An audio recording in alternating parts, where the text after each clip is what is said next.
पांचवें चैप्टर का last session हम लोग देखते हैं, फोर्थ पार्ट। चैप्टर का नाम है separation of substances, solution and solubility. अब सोल्यूशन मैंने बता दिया था, सोल्यूशन क्या होता है। सोल्यूशन में दो चीज़ होता है, सॉल्वेंट और सॉल्यूट। अगर शुगर को वाटर में डिसॉल्व करेंगे तो वाटर का अमाउंट ज़्यादा है तो वो सॉल्वेंट है, और शुगर का अमाउंट कम है इसीलिए वो सॉल्यूट कहेंगे। और दोनों को मिलाने के बाद जो शरबत बनेगा, जो जूस बनेगा, जो कुछ बनेगा, एक होमोजीनस मिक्सचर, उसको बोलेंगे सोल्यूशन। मैंने बता दिया था, देख लो यहाँ पे ये वाटर है, इसमें शुगर मिलाया जा रहा है।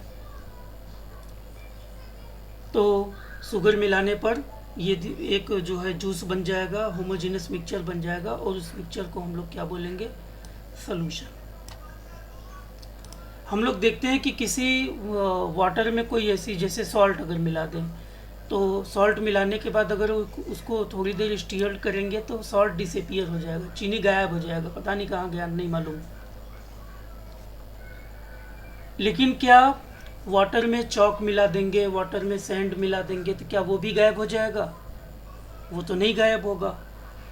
तो इस बेस पे जो सब्सटेंसेज होते हैं उनको दो तरीके से डिवाइड करते हैं, एक सॉल्युबल और एक इनसॉल्युबल।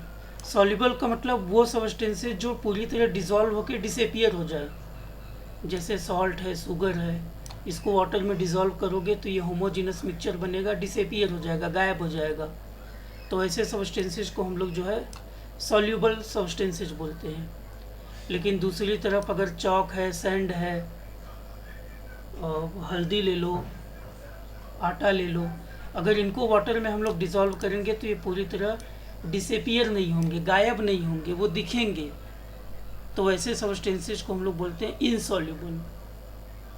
सॉल्युबल और insoluble, soluble substances, insoluble substances, ठीक है।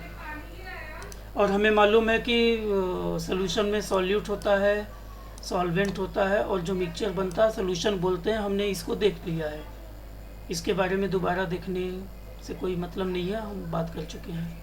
यहाँ पर है, यानी सॉल्यूट और सॉल्वेंट को मिलाएंगे तो सोल्यूशन बन जाएगा। शुगर एंड वाटर को अगर मिलाएंगे तो शुगर सोल्यूशन बन जाएगा।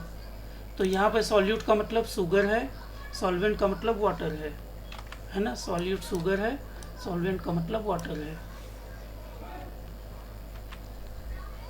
अब इधर हम देख रहे हैं कि ये शुगर को वाटर में मिलाएंगे सोल्यूशन बनेगा, सैंड को वाटर में मिलाएंगे सोल्यूशन नहीं बनेगा।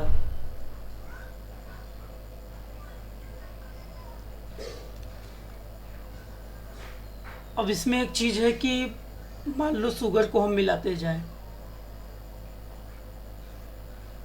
शुगर को पानी में मिलाते जाए और एक ही ऐसी सिचुएशन आ जाए कि वो डिसॉल्व ना हो, तो उस सिचुएशन को हम लोग क्या बोलते हैं, सैचुरेटेड सोल्यूशन।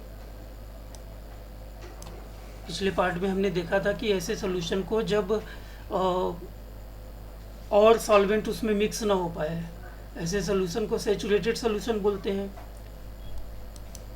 लेकिन अगर उसको हम हीट कर दें, अगर हम उसको गर्म करें, तो हम देखेंगे कि वो फिर से डिसॉल्व होना शुरू हो जाएगा। यानी हीट बढ़ाने से, सोल्यूशन को हीट बढ़ाने से उसकी सॉल्युबिलिटी बढ़ जाती है, माने उसमें अब एक्स्ट्रा शुगर डिसॉल्व हो जाएगा। तो इसको बोलते हैं सॉल्युबिलिटी को इंक्रीज करना, इंक्रीज द सॉल्युबिलिटी। यानी वो सॉल्युबल नहीं हो रहा था, लेकिन अगर हमने उसको हीट करना शुरू किया, हीट देना शुरू किया, तो वो और सॉल्युबल हो जाएगा। यानी सॉल्युबिलिटी क्या है? Solubility is the ability of substance to get dissolve in a given liquid. यानी किसी सब्सटेंस की, शुगर की वो एबिलिटी है कि वो और डिसॉल्व हो जाए। कब?